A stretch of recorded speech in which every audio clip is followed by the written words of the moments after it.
All right, let's see if this is working. 1 second.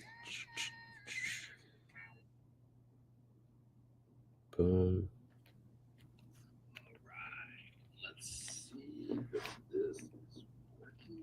All right, perfect. We are in business. So today we got a subject to deal.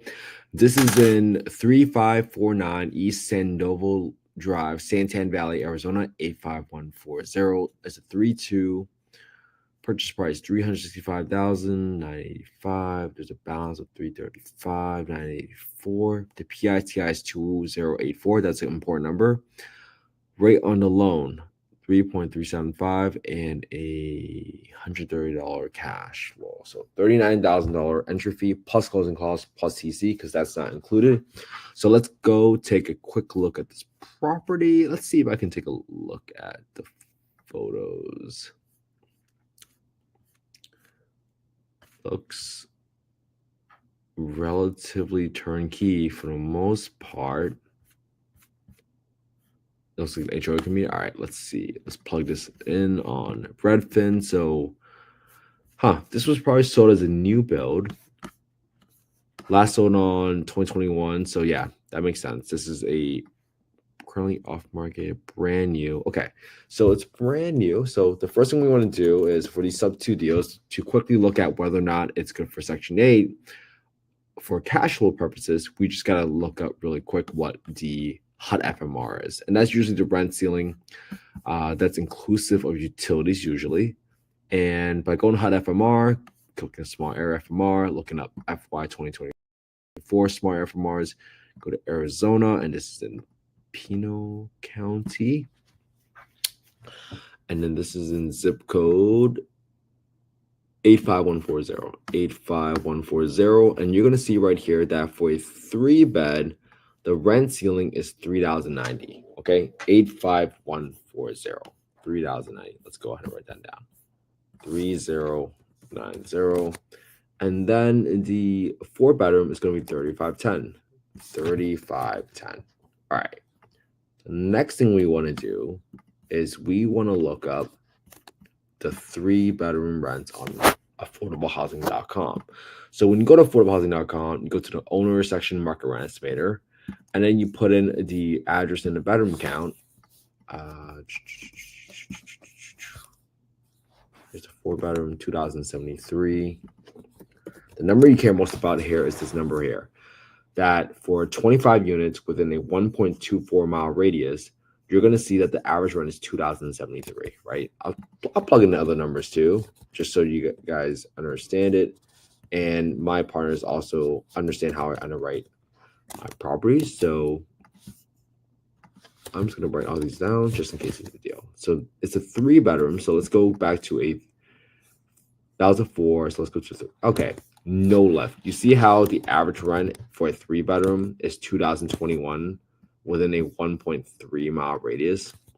But then we just saw earlier that the 4-bedroom rent, it goes from 2021 to 2023. For $50, it's definitely not worth a conversion of this property to a 4-bedroom. Just simply based on that simple math without getting too into the details, right? Because what are we trying to do? We're trying to avoid burnout. And when you underwrite using this website, it's kind of just a quick back of the napkin math to see when it's worth your time. Okay. Now, when you look at this, right, if you had just went in here and said, okay, the FMR is 3,090 and you underwrote 3,090, you would be very much mistaken. And why is that?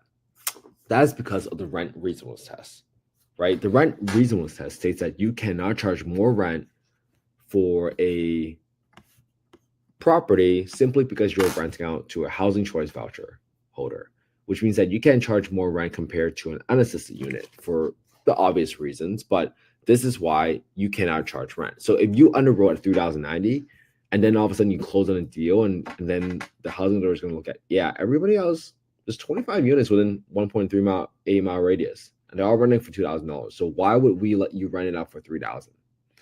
That's definitely not the case. That's certainly not the general rule. So if you do that, this is where people get burned. This is where people lose money. And you can call the housing authority and verify and ask them, but this is a huge gap. This is almost $1,000 a month, right, everybody? So 85140. Let me write this down just so we can label everything correct. 85140.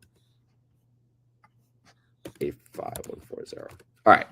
Now let's walk it out, right? Because of the rent reasonableness, we have to use roughly 2050, right? We can do 2050 as a rough math. Now let's plug in some of the number details, and I'll put these numbers right to my left-hand side so you guys can see me plugging it in. All right.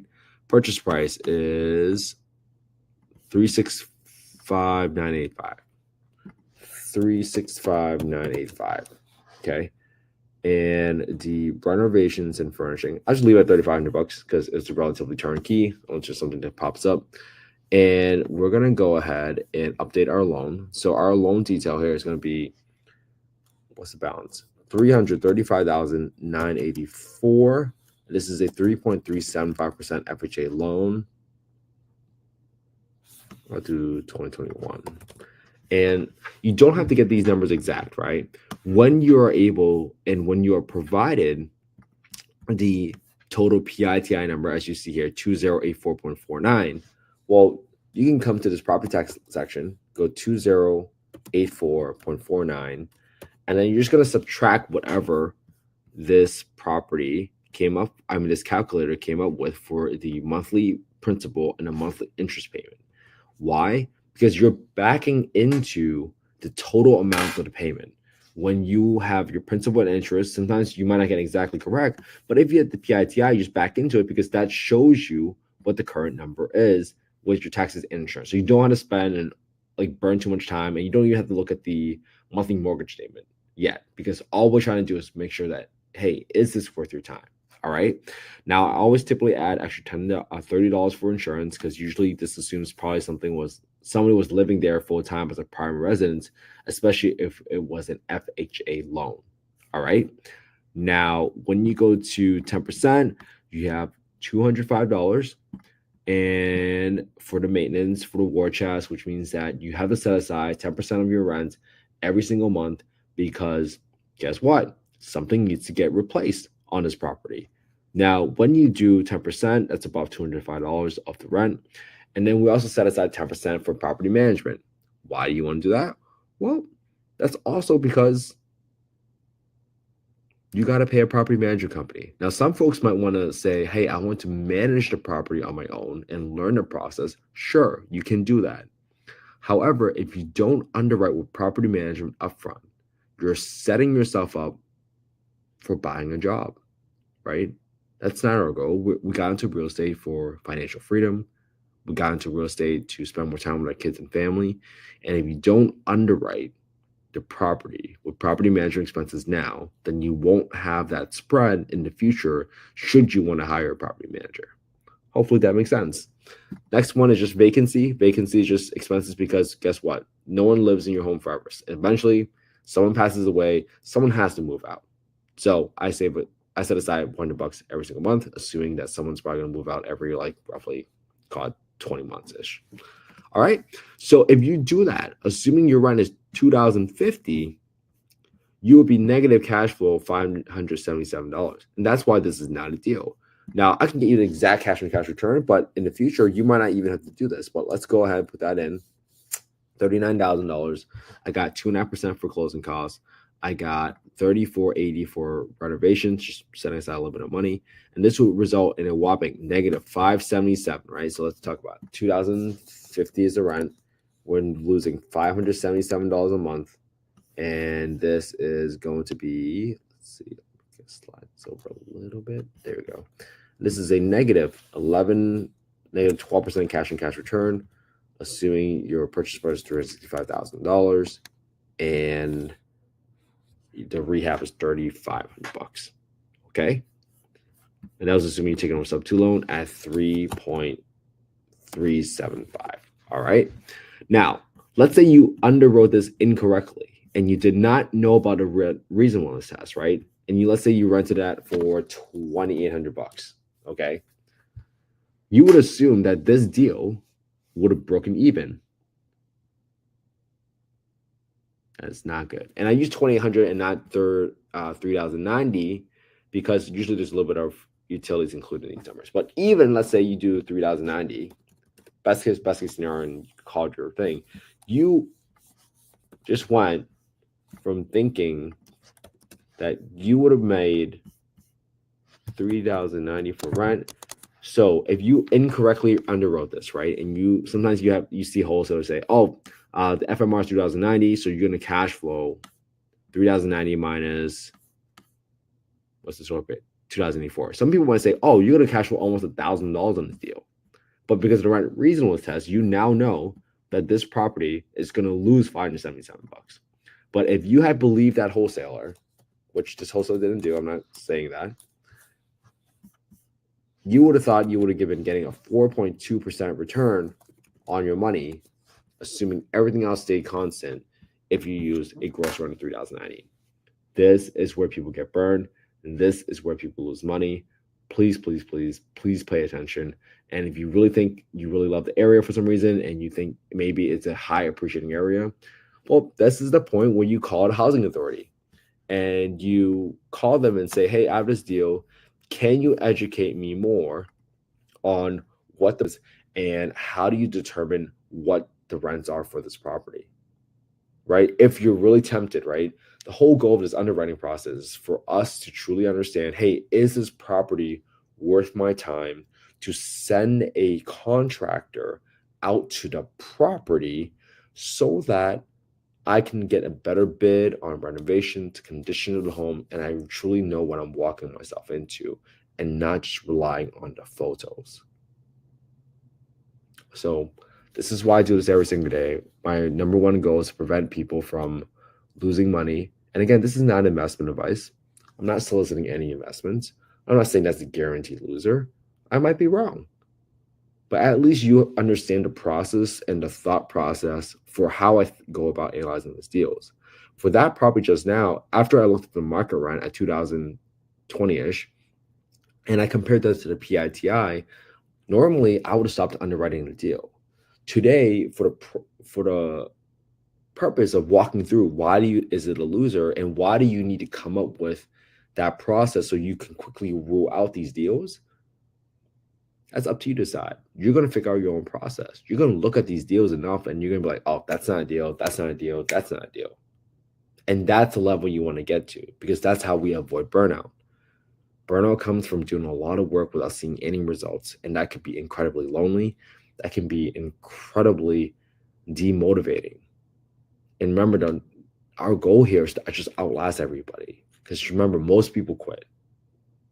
And the only way we can solve this affordable housing problem is by all of us doing this together, keeping each other motivated. And that's how we truly do this.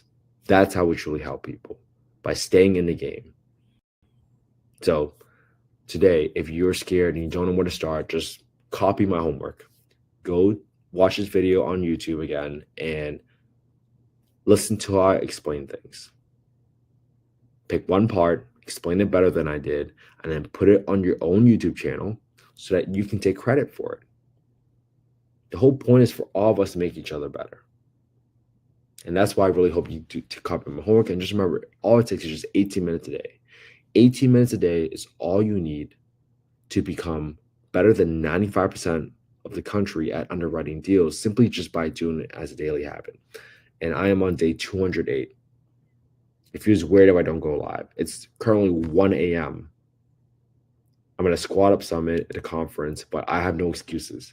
I either get it done or I don't get it done. And this is a year where we work on a scale of having no excuses. And I hope you all do this with me. So just DM me on Instagram at InvestWithKenHe with your email if you want a copy of the spreadsheet. My assistant Pia will send that to you if you do want it. And I've been very blessed to have been given that spreadsheet by other folks. And I tweaked it for how I underwrite deals so I can be quick, fast, and also share the same information with my partners. So again, it's not investment, not soliciting investments. Just remember, if you want to buy 100 deals, chances are you probably have to analyze 1,000. So you might as well get started today. And if you have to learn how to spot a deal, you might as well learn why you're going live, because that's how you develop your own resume for how and why should other people believe you if you were to say, hey, this is a deal. because then you can go back and point them to your own YouTube channel and say, well, I know this is a deal because for the past 208 days, I've looked at all these deals and they were all not deals. Might that give you more confidence? Might that give your partners more confidence in you? So then the excuse is no longer, hey, I don't have money. Because now you're going to have so many people asking for advice and leaning on you for your guidance. So that's all I got for today. Thank you so much for the time again. I will be back here again tomorrow for day 209. Have an amazing night, everybody. I'll see you all tomorrow. And if you're still at Squatter Summit, I'll be in the hallways. So come over, reach out, say hi. I want to meet everybody in the community. And thank you so much for caring about affordable housing. Without people like you, I would have never had the home I grew up in. So thank you so much. I really appreciate it. Over the last 3-4 days, I've gotten so many people that have come up and just said, thank you for the underwriting videos. Thank you for what you do. And you have no idea that that means the world to me. It's really, really helpful. And I've been able to make a great impact. And I'm so glad this information is useful for you. Just understand this information, that the content I'm making is all for you. So give me feedback, DM me, and I'll incorporate it. All right. Have an amazing night, everybody. I'll see you all tomorrow.